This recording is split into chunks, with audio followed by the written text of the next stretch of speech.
नमस्कार, मैं प्रकाश शांताराम सागवेकर, योग एवं निसर्गोपचार तज्ञ। कोरोना वायरस का उदय, विस्तार एवं अंत, इसके ऊपर आज विवरण करूंगा। हमारे भारतवर्ष की 9 वर्ष की पहाड़ इस बार बंदीवासात्मक या भय अवस्था में हुई थी। देखिए, जब जब कृष्ण को धरती पर आना है तब तब महादेव की को बंदिस्त होना ही पड़ेगा। 25 मार्च को हमारे नववर्ष की शुरुआत हुई थी और महत्वपूर्ण बात यह है कि हमारे व्यावसायिक वर्ष 2020-21 की भी शुरुआत 1 अप्रैल को हो गई। हम कहते मनुष्य जन्म 4 अवस्था से परिपूर्ण होता है, ऐसा वेदों का मानना है। धर्म, अर्थ, काम, मोक्ष, यह वो 4 अवस्था है।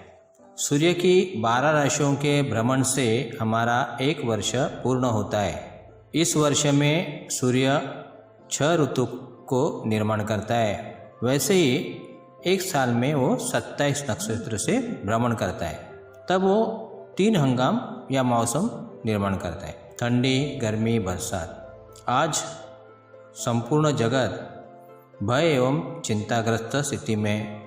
ब्रह्मांड में जब जब वायु, जल की ऊर्जा विपरीत होकर बहती है तथा उनके बहने पर काल का निर्बंध नहीं होता, तब तब जहाँ पर यह विपरीत ऊर्जा प्रवाहित होती है उस देश में संकट या भयग्रस्त परिस्थिति निर्माण होती है। लोग आज अपने अपने घर में हैं। संपूर्ण अर्थव्यवस्था, दळनवळण व्यवस्था, व्यवसाय व्यवस्था, हर एक हलचल रुकी हुई है। सबके मन में एक ही प्रश्न उपस्थित हो रहा है, यह क्यों हुआ, कब तक रहेगा और ये क्या है। पहले एक बात को जरूर समझना चाहिए, यह एक कर्म का सिद्धांत है।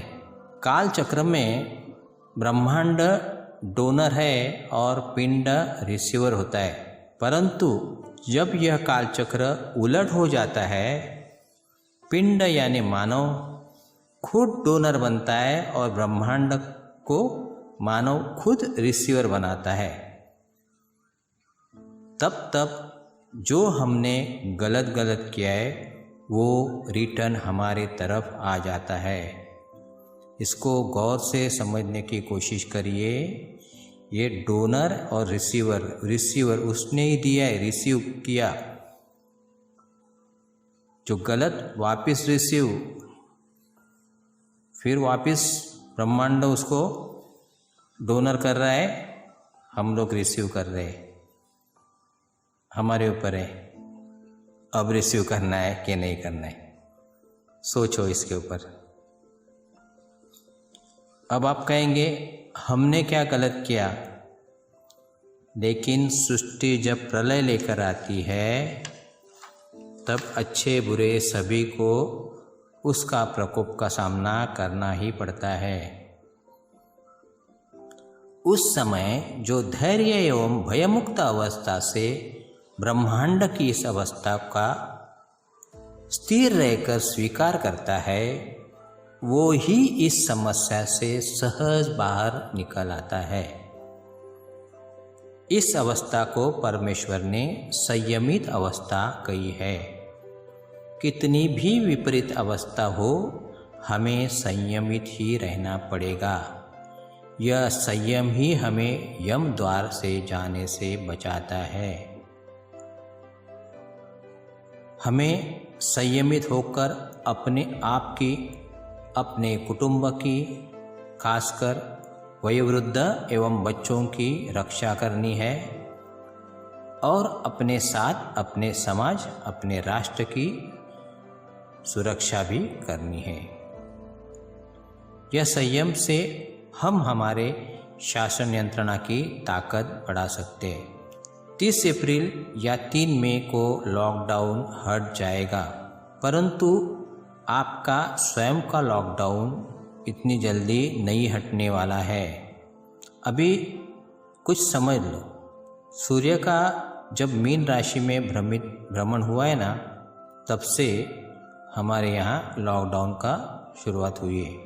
आज वो मेष राशि में, लेकिन मेष से 6 राशि आगे जब वो कन्या राशि में जाएगा, प्रस्थान करेगा, तब तक अपने आप पर लगाया हुआ संयम आपको बरकरार रखना ही पड़ेगा। इसका सिंपल मेथड मैं आपको समझाने की कोशिश करता हूँ कि कैसे ये समय मनुष्य के जीवन को संक्रमित कर गया। देखिए, इसका सीधा विवरण मैं आपको बताने चाहता हूँ। राहु मिथुन राशि में मार्च 2019 को प्रविष्ट हुआ है और यहाँ पर वो आर्द्रा नक्षत्र में 27 सितंबर को प्रविष्ट हुए। अभी कुछ समझ लेंगे कि राहु क्या है। तो राहु एक छाया ग्रह है। यह छाया मिथुन राहु की उच्च राशि में मार्च 2019 से आई है और 19 सितंबर 2020 तक रहने वाली है। तब तक ये जो छाया है ये हमारे पृथ्वी पर रहने वाली है। राहु को अध्यात्म में सर्प का मुख कहा है और केतु को सर्प की पूंछ कहा है। देखिए, इसे देखकर सभी को डर लगता है और इसे देखकर लोग घबरा जाते हैं। वास्तविकता डराना, छुप छुप कर रहना, ये उसकी आदत है। ये एक तो बहुत ताकतवर है। देखने को जाएंगे तो वैसे तो राहु 18 अप्रैल, 23 अप्रैल और 3 अगस्त तक पुनर्वसु नक्षत्र के तृतीय, द्वितीय और प्रथम चरण में, लेकिन 27 सितंबर को जैसे वो आर्द्रा में प्रवेश करता है तो आर्द्रा नक्षत्र क्या है ये समझना जरूरी है। आर्द्रा नक्षत्र की देवता शिव, रुद्र या ये 2 देवता का मिलन कहो। यहाँ पे एक शिव है, दूसरा रुद्र है। शिव यानी मनुष्य का कल्याण करने वाला। जब जब मनुष्य पर संकट आएगा तब उसको सहज निवारण करने वाला शिव है। तथा रुद्र कौन है? तो रुद्र यानी पापियों के आंसू निकालने वाला, इसे रुलाने वाला, ये रुद्र है। रुद्र उग्र स्वरूप है तथा भयंकर ताकतवान है, बहुरूपी है, जिसने तरुण कामदेव का वध करके उसे इस हमारे जो पुरुषार्थ से हटाया है। 13 देवताओं में 11 रुद्र है। रुद्र स्वयं भूतगणों का स्वामी है, भैरव तथा पशुओं का नायक है। यह जब जब पीड़ा देता है तब तब आंसू ही निकालता है। जब ऐसी परिस्थिति आएगी और इस नक्षत्र के कारण राहु इस नक्षत्र में है तो इस नक्षत्र में वो पीड़ा देगा ही। तो तब क्या करना है? तब एकमात्र उपाय है कि शिव की उपासना करो। शिव महिमम स्तोत्र का जितना हो सके उतना पठन करो। और ये सब हमें नहीं आता है तो निरंतर ओम नमः शिवाय, ओम नमः शिवाय, ओम नमः शिवाय इस नाम मंत्र का पठन करो। तथा ओम रुद्राय नमः, ओम रुद्राय नमः, ओम रुद्राय नमः इस मंत्र का जप करो। शिवलिंग को रक्त चंदन, जो रक्त चंदन आता है उसका शिवलिंग पर लेपन करो और वहाँ पे बारंबार अभिषेक करो। मैंने कहा है कि हमारे यहाँ सूर्य की 12 राशि से 12 ज्योतिर्लिंग है। तो पहला जो मेष राशि से कन्या राशि तक के जो 6 ज्योतिर्लिंग है, उस 6 ज्योतिर्लिंग हम नहीं, आज वहाँ नहीं जा सकते, लेकिन अपने घर में जो भी आपके पास शिवलिंग है उसे ज्योतिर्लिंग समझो और उसकी साधना उपासना करो। देखिए ये है आर्द्रा नक्षत्र का फल। आर्द्रा नक्षत्र के चतुर्थ चरण का आरंभ 27 सितंबर को हुआ और तब से संक्रमण का आविष्कार हुआ है। देखिए आगे इसका विवरण। काल कुंडली का तृतीय स्थान, जिसे दिक्काल की भाषा में राहु नॉर्थ ईस्ट में प्रविष्ट हुआ। हमारे इंडिया के मैप की पोजीशन देखिए तो आपको नॉर्थ ईस्ट में चाइना दिखाई देगा। यहाँ हमारे कुंडली का काल कुंडली का तृतीय स्थान आता है। यहाँ वो प्रविष्ट हुआ मिथुन राशि में। 27/10/2019 को आर्द्रा नक्षत्र का चौथा चरण समाप्त हुआ और तीसरे चरण की शुरुआत हुई। तब ये फैलाव बढ़ गया। तीसरा चरण 11 फरवरी 2020 तक तीसरा चरण की समाप्ति, तब तक इसका फैलाव पूरे विश्व भर में लपेटे में आ गया था। लेकिन 11 फरवरी से 22 मार्च तक जो तीसरा चरण से दूसरा चरण की जो अवस्था है उसमें देखिए कि प्रकोप बहुत ही बढ़ गया।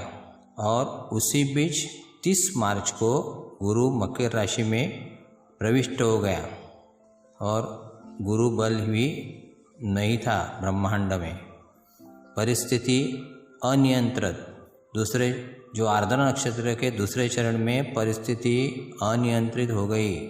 उसी समय 13 अप्रैल को सूर्य मेष राशि में प्रविष्ट हो गया, परंतु राहु आर्द्रा नक्षत्र के प्रथम चरण में ही है। अभी राहु को सर्प माना गया है और सर्प का मुंह यानी राहु, सिर्फ उसके मुंह से जो फुटकार बाहर आ रहा है वो उसको संभालना है। जो संक्रमण बाधित है उसके मुंह के सामने मुंह आने पर ही तकलीफ है, इतना ध्यान में रखना है। उसके बाद में फिर वो संक्रमित हो जाएगा तो अलग चीज़ है कि वो बहुत सारे जगहों से संक्रमित हो सकता है, लेकिन उसका वास्तविक संक्रमण जो है मुंह के सामने मुंह आना, ये राहु है।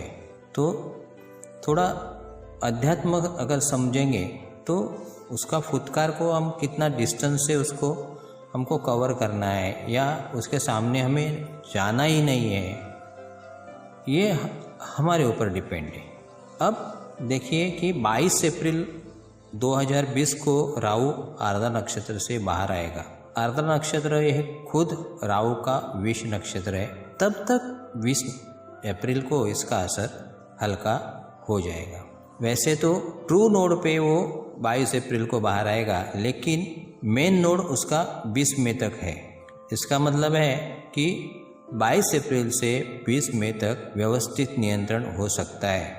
परंतु राहु जब तक वायु राशि में मिथुन राशि में है तब तक हमें अपने आप को संयमित करना ही पड़ेगा।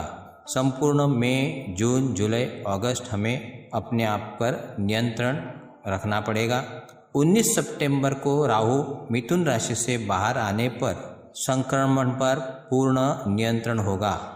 लॉकडाउन 3 मई को खुल जाएगा। शायद 22 मई तक परिस्थिति नियंत्रण में होनी चाहिए, परंतु उसके आगे 120 दिन तक हमें संयमित रहना ही होगा।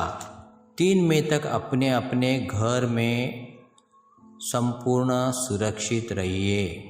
देखिए, आपकी अपनी सुरक्षा आप खुद करेंगे तो प्रशासन शासन का जो बोझ है वो थोड़ा हल्का होगा। जब लॉकडाउन कम हो जाएगा, हट जाएगा, आगे 120 दिन तक हम क्या नियम को पालन करेंगे ये हम आगे के पार्ट में देखेंगे। जो आगे का पार्ट है हमारा घड़ी संयम की, यह करो ना, कोरोना से डरो ना। इसका अंतिम पंक्ति मैं कुछ श्लोकों से धन्वंतरी देवता जो देवों के वैद्य हैं, विश्व के वैद्य हैं, उनके नाम से रोग हरण होते हैं, तो उनके नामस्मरण से इस श्रृंखला का मैं अंतिम चरण पे आता हूँ। ओम धन्वंतराय नमः। ओम नमो भगवते महासुदर्शनाय वासुदेवाय धन्वंतराय अमृतकलशहस्ताय सर्वभयविनाशाय सर्वरोगनिवारणाय त्रिलोकपथाय त्रिलोकनाथय श्रीमहाविष्णुस्वरूपः श्रीधन्वन्तरीस्वरूप श्री श्री श्री औषधचक्र नारायण नमः। ओम धन्वन्तरये नमः। नमस्कार।